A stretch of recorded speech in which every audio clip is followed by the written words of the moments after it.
Hello and welcome back to American History with Mr. Smock. Today we're going to be talking about the first section of Chapter 4, which encompasses pretty much everything about World War One.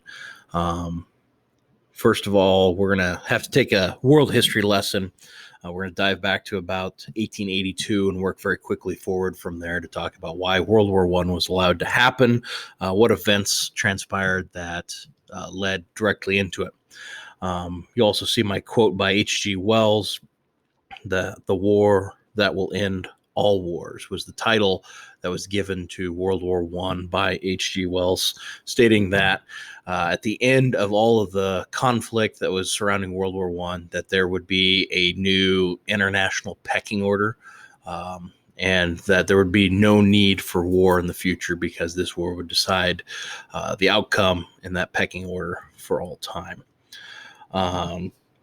So lesson one here is the beginning of World War One and what happened to bring it about. So underlying causes, things that kind of go on behind the scenes that developed into World War One. The first is nationalism, and that should be something that is in the back of your head. You already know what nationalism is. It's the feeling of loyalty and pride in one's country, often with the belief that it's better or more important than any other country. Just because I'm an American and I'm born in America and I live in America, I believe that America is the best country other than and better than any other country out there. Not to be confused with patriotism. Patriotism is along the same lines that I have this feeling of pride and loyalty to my country. And I believe that it's a great country, but I believe it's a great country because of the deeds and the events that this country has stood for over time, standing up for those that are oppressed and fighting in the wars against tyranny, World War I, World War II. That would be an example of patriotism, whereas nationalism is more just, I believe America is great because of America, hashtag America, those types of things. So the second is imperialism, which is, according to, we had a chapter about it, the process of a more powerful nation taking over less advanced or less civilized areas. That could be militarily, it can be economically, it can be politically. The new one for this chapter is militarism, which is by definition the development of armed forces and their use as a tool of diplomacy. So I build up an army so that I can threaten, I can intimidate other nations. I can use that as a tool of diplomacy and say, listen, do what I say or else I'm going to bring in my army. I'm going to be the big bad man. I'm going to take you over, or I'm going to strip you of your power. And this is a very common thing throughout European history. Since the fall of the Roman Empire, when you start to see the development of the feudal states, long before the actual development of the countries, you even see the feudal times when they're building up their militaries and they march off to war, and there's this grand display of my army is bigger than yours and here's my terms. And so Europe, since the 1200s, 1300s, have developed this militarism as a part of who they are. Understand that under imperialism, this industrialization of your country depends upon the resources that you can go out and acquire, and militarism becomes a very easy way to go acquire these resources. And you now then have to defend those resources from others who might prey upon your resources. So how do you do this? Well, all three of these come into play, and you have to build a larger army than any of your potential enemies. And who's your potential enemy? Anybody.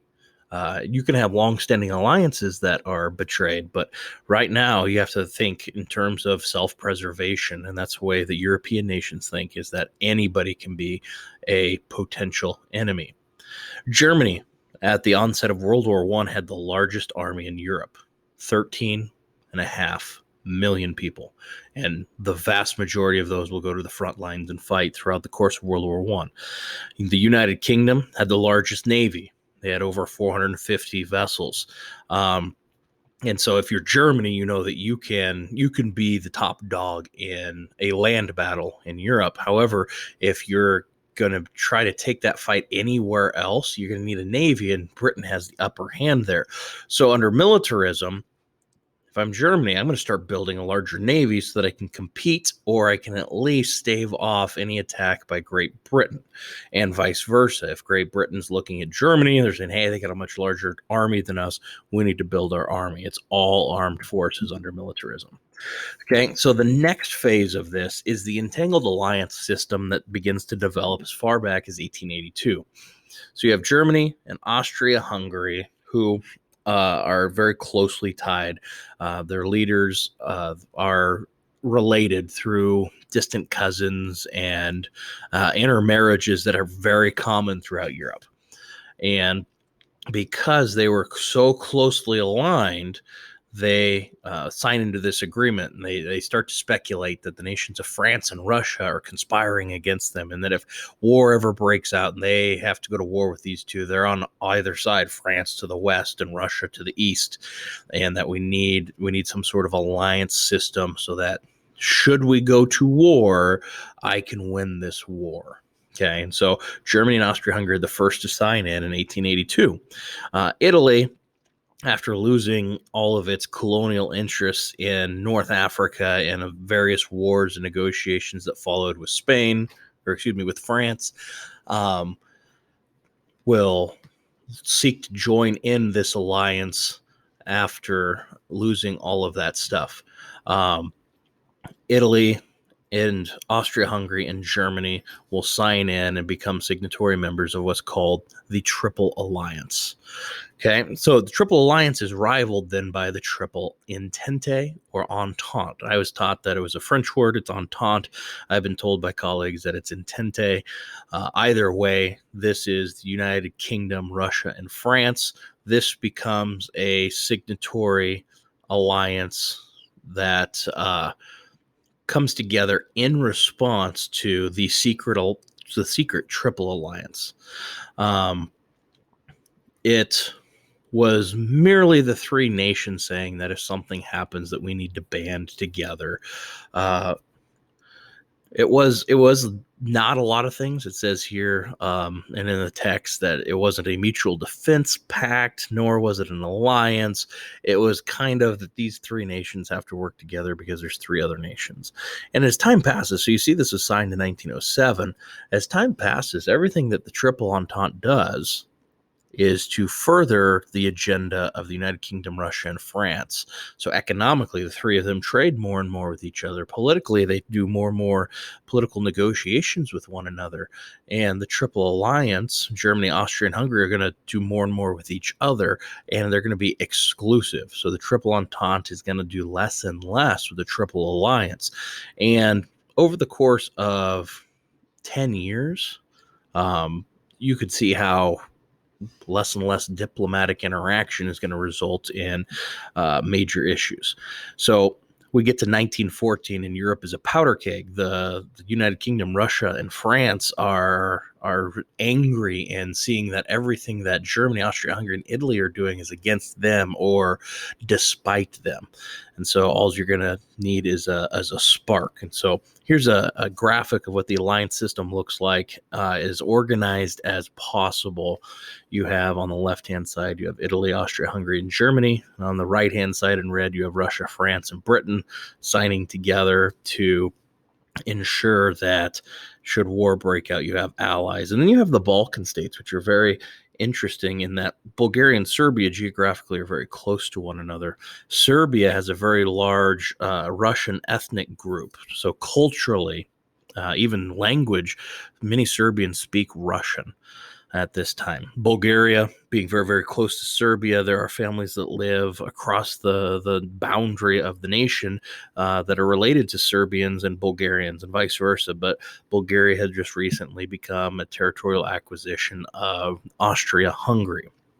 And Bulgaria is going to be the site of this terribly violent act that happens. Archduke Franz Ferdinand, who is visiting Sarajevo, Bosnia, is coming in kind of as this territorial acquisition joins the Austro-Hungarian Empire. There's this large parade, and he is going to be there. He is the heir to the Austrian throne. He will become king when his father dies. And so, as a extension of the royal arm, he is going to be there, be a presence on behalf of the throne of Austria-Hungary. Gavrilo Princip, who's a Serbian, he's a nationalist. He believes that Serbia needs to remain intact of its own political and economic and military interests. Is really, really fearful that Austria-Hungary is going to overtake Serbia.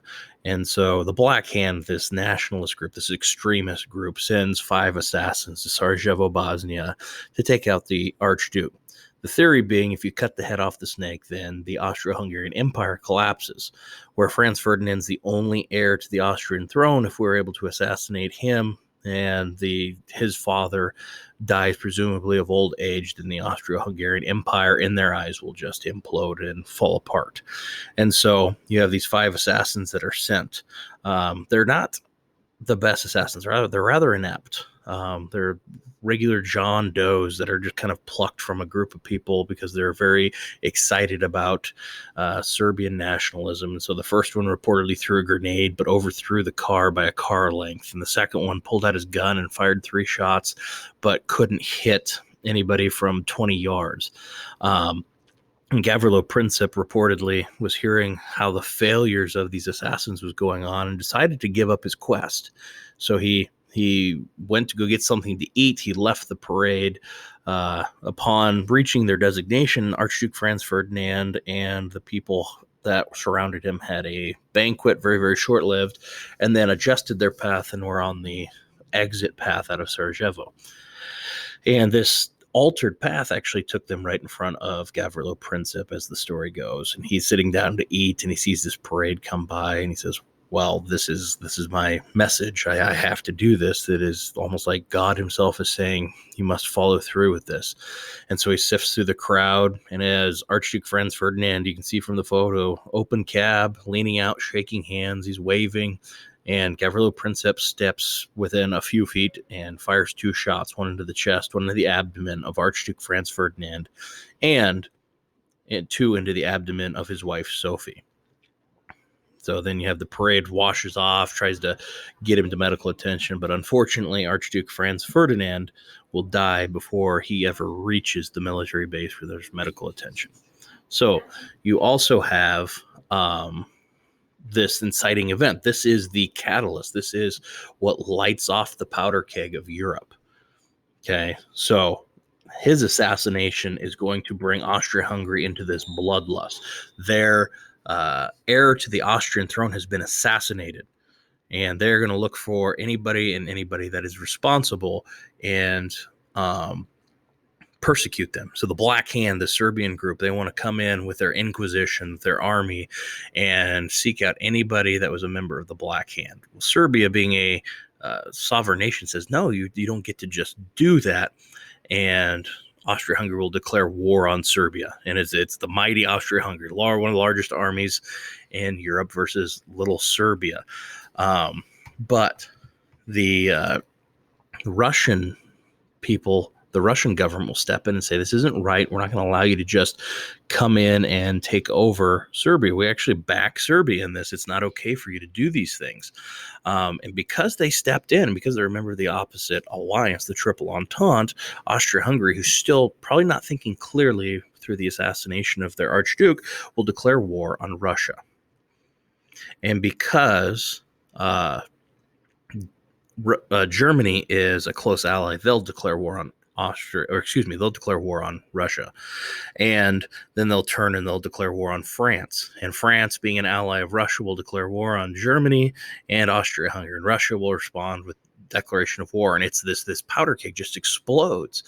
One little event like the assassination of Archduke Franz Ferdinand resulted in all of these nations calling in their allies and going to war with each other. And so the first act of the war is Germany. They had this plan thought out in the late 1880s called the Schlieffen Plan, that you don't win a battle with France by going to the mutual boundary between France and Germany, because that's where France is going to send all of their troops. And so the Schlieffen Plan stated that you're going to take the military power of Germany and you're going to go through Belgium, the neutral country, and attack from the north, which would give you a free path to Paris, the national capital. In Paris, if you were able to capture the national capital, then France would be knocked out of the war very, very quickly.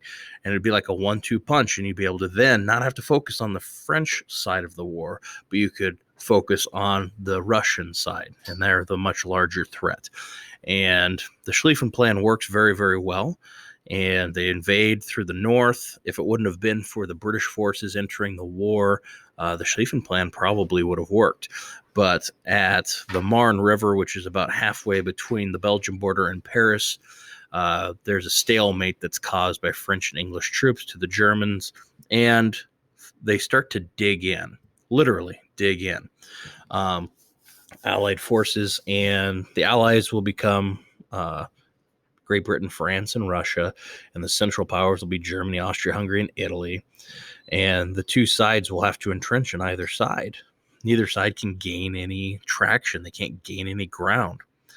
And this trench warfare, where we dig in so the other side can't push us off of our land, where they can't gain any more territory, becomes the go-to reference to World War I. And it's largely because of this entrenchment that the losses were so catastrophic in World War I. You would fight for maybe a mile of land a month throughout the course of this war.